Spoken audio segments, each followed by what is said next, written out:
नमस्कार, मी यामिनी दळवी. आजच्या पुढारी फोकसमध्ये तुमचं स्वागत. मुलगी शिकली, प्रगती झाली हे ऐकलं की कसं बरं वाटतं. शिक्षणाचा फायदा आणि आवश्यकता सुद्धा जाणवते, मनात ठसते. आणि त्याच वेळी महात्मा फुलेंनी काळाच्या पुढे जाऊन दिलेला महामंत्र आठवतो.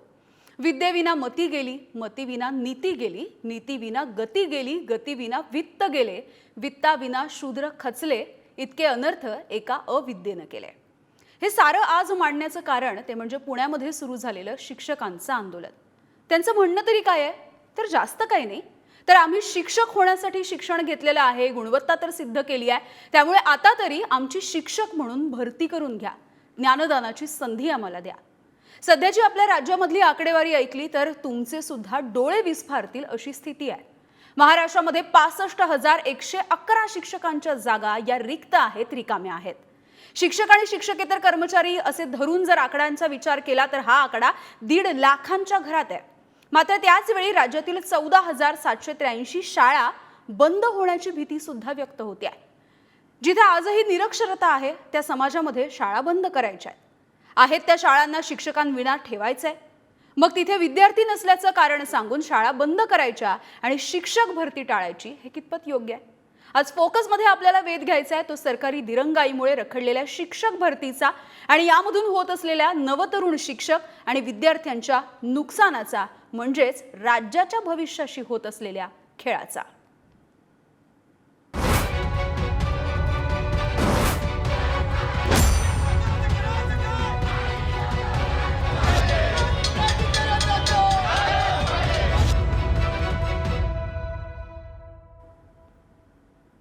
आणि या सगळ्याविषयी आपल्याला बोलायचे, चर्चा करायची आपल्यासोबत जोडले गेलेले आहेत संदीप कांबळे, शिक्षक आंदोलक आहेत. आणि त्यासोबतच नागपूरवरून आपल्यासोबत माजी शिक्षक आमदार नागो गाणार सुद्धा जोडले गेलेले आहेत. आणि अगदी काही वेळामध्ये शिक्षक नेते रमेश गाडरे सुद्धा आपल्यासोबत जोडले जातील. तुम्हा सगळ्यांचं स्वागत आहे. मात्र सुरुवातीला आपण जाणून घेऊयात की सध्याची महाराष्ट्रामधली परिस्थिती काय आहे. त्यामुळे शिक्षकच जर वर्गावरती नाही आहेत तर विद्यार्थ्यांनी शिकायचं कसं, पाहूयात. राज्यामधल्या स्थानिक स्वराज्य संस्थांच्या आणि खासगी अनुदानित शाळांमधल्या 65,111 शिक्षकांची पदं रिक्त आहेत. शिक्षक आणि शिक्षकेतर अशा साधारण 1.5 लाख रिक्त पदांची भरती होणार आहे.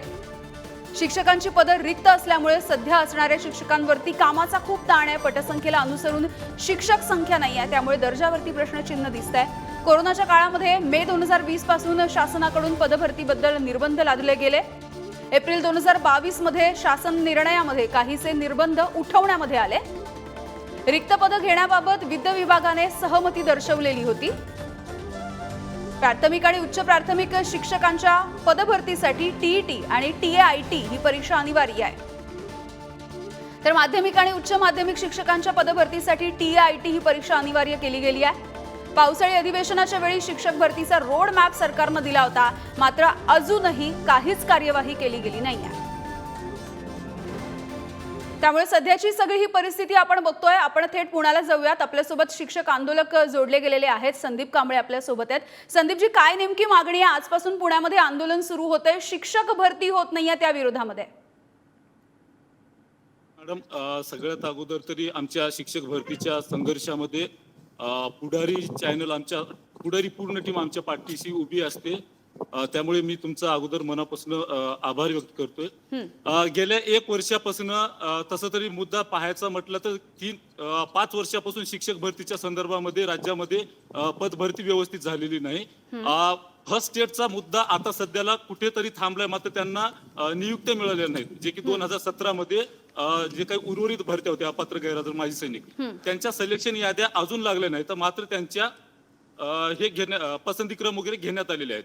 आता हे जे मुळात आंदोलन या ठिकाणी उभं आहे ते ह्या कारणासाठी उभं आहे की शालेय शिक्षण मंत्री महोदय तारांकित प्रश्नाला उत्तर देताना पावसाळी अधिवेशनामध्ये सगळ्यांची दिशाभूल केली. अगदी आता तुम्ही आकडेवारी मांडलेली आहे की रिक्त पद हे जवळजवळ राज्यामधले 65,111 पद रिक्त आहेत आणि वित्त विभागाने त्याला 80% पद भरतीला मान्यता दिली. अर्थात 80% पद म्हणजे जवळजवळ 50,000 ते 55,000 पद होतात. एवढ्या रिक्त असताना आणि शालेय शिक्षण मंत्री महोदय जे काही रोडमॅप दिलेला होता ह्याच्यामध्ये अधिवेशन काळामध्ये, त्या अधिवेशन काळामध्ये दिलेल्या रोडमॅप मध्ये एकही प्रकारचं त्याच्यामध्ये फॉलो झालेला नाही. आतापर्यंत जर तो फॉलो झाला असता तर आम्ही ऑगस्ट महिन्यामध्ये शाळेवर असतो. आणि हे जे दिशाभूल आहे, राज्यातल्या लाखो अभियोग्यता धारक, पात्र अभियोग्यता धारकांची राज्यामध्ये दिशाभूल केली जाते एका बाजूला, आणि दुसऱ्या बाजूला राज्यातले जे काही नेते आहेत विरोधी पक्ष किंवा मग जे काही लोकप्रतिनिधी आहेत त्यांची पण दिशाभूल केली जाते. आणि यथोचित माहिती प्रसार माध्यमाला नसल्यामुळे चुकीच्या पद्धतीने काही प्रसार माध्यम सुद्धा यावर बोट ठेवतात आणि दिशाभूल केली जाते. सगळ्यात प्रथम तर मी या ठिकाणी अजूनही सांगतोय की पुढारी जी चॅनल आहे, टीव्ही चॅनल, हे आमच्या हक्काचं आहे, कारण आमच्या हक्काचे प्रश्न या ठिकाणी मांडते. तर या ठिकाणी थोडस थांबवतो. आणि आमच्या ज्या या ठिकाणच्या मागण्या आहेत ते अशा मागण्या आहेत की जी परीक्षा आमची डिसेंबर मध्ये नोटिफिकेशन आलं, तात्काळ परीक्षा घेतली आणि 24 दिवसाच्या कालावधीमध्ये परीक्षा घेतली. फेब्रुवारी महिन्यामध्ये, जानेवारी 31ला नोटिफिकेशन आलं आणि फेब्रुवारीत परीक्षा घेतली. त्याच्यानंतर परीक्षा घेतल्याच्या नंतर त्याच्यामध्ये कुठल्याही हालचाली झाल्या नाहीत. फक्त रजिस्ट्रेशनच्या नावाखाली परीक्षा चालू केली आणि शिक्षक भरती चालू केली म्हणून शिक्षण मंत्री महोदय प्रसार माध्यमाला न चुकता सकाळी उठल्या उठल्या टीव्ही लावा, समोर येऊन म्हणतात की 30,000 पदाची आम्ही भरती केली, 30,000 पदाची भरती केली. मुळामध्ये जो काही रोडमॅप दिला ते कुठेच फॉलो झालेला नाही. ही आहे वस्तुस्थिती आमची. ठीक आहे, आपण याविषयी बोलूयात. आपल्यासोबत नागो गाणार आहेत, माजी शिक्षक आमदार. गाणार सर, खरं तर अनेक वर्षांपासून तुम्ही हा सगळाच संघर्ष बघताय. एकूणच शिक्षण व्यवस्था असेल, शिक्षण पद्धती असेल, या सगळ्यासाठी तुम्ही काम सुद्धा करताय. तुम्ही नेमकं कसं बघताय याकडे? 2011ला बंदी होती, त्यानंतर 19ला उठवली, आता 2022 आलं, तरी सुद्धा इतकी पदं रिक्त आहेत, काहीच होताना दिसत नाहीये. पदं रिक्त ठेवली जात आहे. काय कारण आहे नेमकं यात? खरं म्हणजे याचं मूळ कारण सांगतो. शासनाला अनुदानित आणि स्थानिक स्वराज्य संस्थांच्या शाळा बंद पाडायच्या आहेत. बरं. या शाळा व्यवस्थित चालू नाही असा प्रयत्न जाणीवपूर्वक केला जात आहे. हा एक शासकीय धोरणाचाच भाग आहे.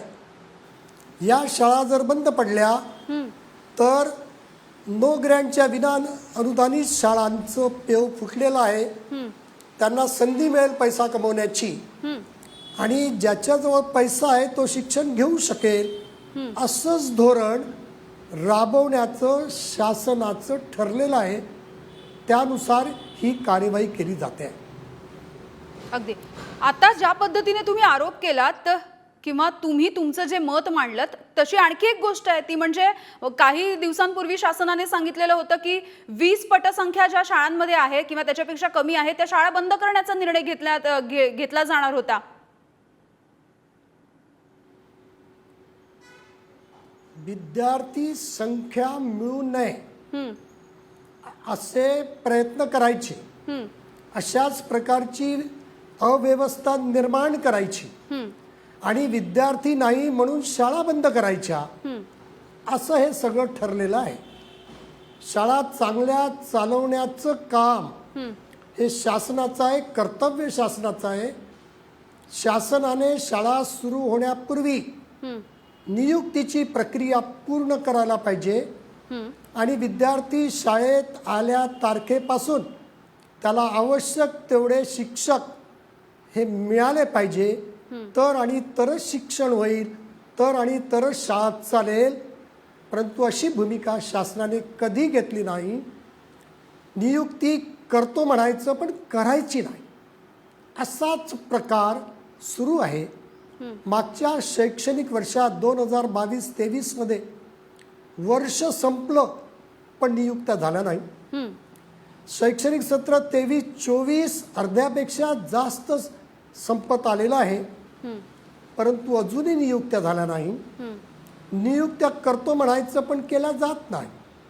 म्हणजे चुकीचं बोलायचं, समाजामध्ये चुकीचा मेसेज द्यायचा. परंतु विद्यार्थ्याला जर शिक्षक नसेल, विद्यार्थी शाळेत येत असेल पण त्याला शिकवणारा शिक्षक उपलब्ध नसेल, तर कोणता पालक आपल्या मुलाला अशा शाळेमध्ये पाठवेल? आणि म्हणून हा षडयंत्राचाच एक भाग आहे, हे माझं स्पष्ट मत आहे. बरं की बरं. शिक्षक देण्याबाबत शासन गंभीर नाही. हम्म. अगदी सर, तुमचा मुद्दा त्यामुळे लक्षात आला. आपल्यासोबत विद्यार्थ्यांचं रमेश गाडरे भवितव्य सुद्धा आहेत. धोक्यात आलेलं. हां, त्यांच्याकडे सुद्धा जाऊयात.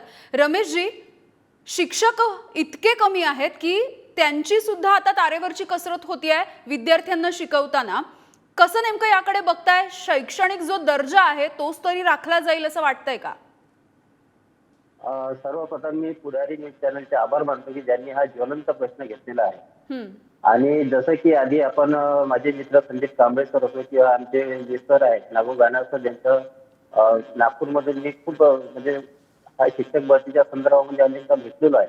आणि माननीय नागो गाणा सरांची जी तळमळ आहे शिक्षणाच्या प्रती ती मी जवळून बघितली आहे. हो. आता नागो गाणा साहेबांनी जे शासनावर आणि कोणत्याही म्हणजे राजकीय दृष्टीने जे ते बोललेलं आहे ते अगदी खरं आहे. ते या व्यवस्थेचा भाग असताना सुद्धा ते परफेक्टपणे आपलं मत मांडायचं.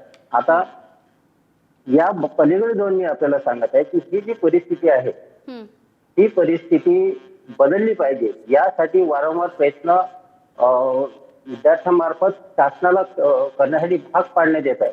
जेव्हा की या उलट व्हायला पाहिजे होतं की शासनानं म्हणजे विद्यार्थ्यांना असं रस्त्यावर म्हणजे जे उमेदवार आहेत त्यांना रस्त्यावर येण्याची पाळी द्यायला पाहिजे नव्हती. हम्म. खरं जर पाहिलं तर एका गोष्टीकडे मी आपलं लक्ष वेधतो की मी 2001चा डीएड झालेला उमेदवार, त्यानंतर मी आता यामध्ये थोडं खाजगी संस्थांना सुद्धा मध्ये घेत आहे की आधी पवित्रच्या आधी जी स्थिती होती की एखाद्या संस्था ज्याला हा आपल्या नातेवाईकांनाच त्या शाळेमध्ये लावायचा. डीएड झालं बीएड झालं की त्याला हक्काची नोकरी त्या शाळेत मिळून जायची पवित्रच्या आधी. नंतर पवित्र पोर्टलच्या नंतर जे आहे ती परिस्थिती बदलली आणि त्यामुळे आम्ही सर्व पवित्र पोर्टलचं स्वागत केलेलं आहे. आणि ही परिस्थिती आता सध्या खूप चांगली आहे. पण इथे जो राजकीय हेतू इथे साध्य केला जातो तो योग्य नाही आहे. शिक्षणाला तरी राजकीय दृष्ट्या बघू नये अशी एक विनंती आहे. कारण इथे जे शिक्षक होणारे जे उमेदवार आहेत ते कोणत्या राजकीय पुढाऱ्याची मुलं नाही आहेत. ही सामान्य गोरगरीब शेतकऱ्यांची, कामगारांची मुलं आहेत. आणि जेव्हा येणारं प्रत्येक सरकार म्हणते की आम्ही गरिबांसाठी काम करतो, तर मग हे गरिबांची जी मुलं आहेत जे शिकून आता स्वतःची गुणवत्ता ज्यांनी सिद्ध केलेली आहे तर त्यांना नोकरीच्या पासून वंचित ठेवण्याचं जे षडयंत्र आहे ते का बरं केलं जाते. जसं माननीय गाणा साहेबांनी सांगितलं की हे एक प्रकारचं षडयंत्रच आहे. आणि खरंच आहे, गरिबीतून जर आम्हाला बाहेर यायचं असेल तर गरिबाच्या घरचा एक विद्यार्थी, एक उमेदवार जो सक्षम आहे सर्व दृष्टीने शासनाने घेतलेल्या म्हणजे परीक्षांवर त्यांनी आपली गुणवत्ता सिद्ध केलेली आहे, त्याचं ती हक्काची जी नोकरी आहे ती या राजकीय आपण धूर्तपणामुळे यामुळे ती हिरावून घेतल्या जात आहे आणि अक्षरशः मुलांच्या डोळ्यातून अश्रू येत आहे. हो हो, रमेशजी, मुद्दा लक्षात आला. आपण बघूयात की या सगळ्यामध्ये सरकारी दिरंगाई नेमकी कशी होतीये आणि कशा पद्धतीच्या दिरंगाईमुळे ही शिक्षक भरती रखडलेली आहे. 2011 पासून राज्य सरकारकडून शिक्षक भरतीवरती बंदी घालण्यात आली होती. सरकारनं 2019 मध्ये शिक्षक भरतीवरची बंदी उठवली. 2019 नंतर आता 5 वर्षांचा कालावधी लोटलेला दिसतोय. मात्र अद्यापही शिक्षकांच्या रिक्त जागांची भरतीची प्रक्रिया सुरू झालेली नसल्याचं दिसतंय. तत्कालीन महायुती सरकारकडून पवित्र पोर्टलच्या माध्यमातून ऑनलाईन शिक्षक भरतीचा निर्णय घेण्यात आला. डिसेंबर 2019 मध्ये शिक्षक भरतीची अभियोग्यता चाचणी सुद्धा झाली. सुमारे 2.25 लाख उमेदवारांनी ही परीक्षा दिलेली होती. मात्र त्यापैकी केवळ 4 ते 5 हजार उमेदवारांना नियुक्त्या मिळालेल्या आहेत. प्राथमिक शिक्षकांच्या एकूण रिक्त जागांमध्ये मराठी शाळांमधली 16,748 जागा रिक्त आहेत.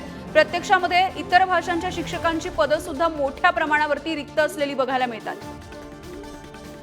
आणि याविषयी पुन्हा एकदा संदीप कांबळे आपल्या सोबत आहेत. संदीपजी, आता जी माहिती मी वाचून दाखवली त्यापैकी आपण जर बघितलं तर असंख्य पदं रिक्त आहेत. म्हणजे 65,111 ही झाली शिक्षकांची पदं. त्यानंतर 1.5 लाखांपेक्षा अधिक पदं जी आहेत ती शिक्षक आणि शिक्षकेतर कर्मचाऱ्यांची आहेत. दर्जा नेमका कसा टिकवला जाणार आहे आणि जे आता शिक्षक आहेत त्यांच्यावरती सुद्धा मोठं म्हणजे दडपण आलेलं आहे विद्यार्थ्यांना शिकवता शिकवता.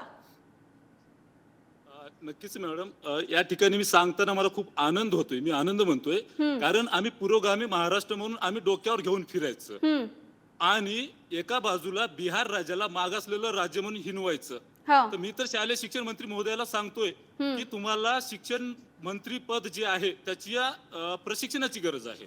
कारण बिहार राज्यानं जून मध्ये फक्त 4 महिन्यामध्ये 1,74,000 पदाची जाहिरात दिली आणि जाहिरात देताना स्पष्ट सांगितलं की येणारी दिवाळी तुमची गोड करू, आणि दिलेला शब्द त्यांनी 1,20,000 विद्यार्थ्यांना नियुक्ती पत्र देऊन जसं की जंगी स्वागत केलं जातं, मोठा कार्यक्रम असतो राजकीय पुढाऱ्यांचा, आता आपण बघतोय कसे कार्यक्रम होतात, अगदी तशा स्वरूपाचा नियुक्तीचा कार्यक्रम केला आणि 1,20,000 विद्यार्थ्यांना शिक्षकांना नियुक्ती पत्र देऊन आज शाळेवर रुजू आहेत. आणि ते रुजू करत असताना अजून ऍडिशनल माहिती देऊन त्यांच्यामध्ये 50,000 पदाची भरती पुढील काही दिवसात करू असं सुद्धा आश्वासन दिलं. हो संदीपजी, याच्यामधलेच माझा आणखी एक प्रश्न आहे, म्हणजे ही जी अभियोग्यता चाचणी झाली ज्याच्यामध्ये साधारणतः 2.25 लाख उमेदवारांनी परीक्षा दिली होती, पण 4 ते 5 हजार उमेदवारांनाच फक्त नियुक्त्या मिळालेल्या आहेत. अगदी मॅडम, यामध्ये म्हणजे काय झालं? 2.25 लाखांपैकी केवळ 4 ते 5 हजारच पात्र झाले. मुळामध्ये 2.25 लाखाची जी आकडेवारी आहे तुमच्याकडे, त्याच्यामध्ये एकाही मुलाला नियुक्तीचं पत्र मिळालेलं नाही. हा, मग कारण हे 4-5 हजार कोण आहेत? 2017 मध्ये जी पदभरती झाली, तावडे साहेब शिक्षण मंत्री होते तेव्हा पदभरती झाली, 20,000ची घोषणा केली, त्याच्यामध्ये प्रत्यक्ष जाहिरात आली 12,188 जागाची, 147 जागाची. त्याच्यापैकी जे काही 9 ऑगस्ट 2019-20च्या दरम्यान काहीतरी एक यादी लागली 21ला, तर त्याच्यामध्ये 5,800 समथिंग जागा ज्या आहेत त्या पदभरतीच्या या जाहिरातीच्या त्या नियुक्तीची आकडेवारी तुमच्याकडे आलेली आहे. मात्र उरलेले जे काही अपात्र गैरहजर माजी सैनिक आणि जे काही प्रलंबित शिक्षक भरती होती त्याच्यापैकी आता सध्याच्या स्थितीला त्या जाहिरातीच्या संदर्भामध्ये काही पसंतीक्रम दिले, त्याच्यात माजी सैनिकांच्या पण जागेच्या संदर्भात त्याची परवानगी पाहिजे होती, ती मिळाली आणि त्याचे पसंतीक्रम दिले. 196 संस्थांचे पण पसंतीक्रम दिले, मात्र त्याच्या निवड याद्या लागल्या नाहीत.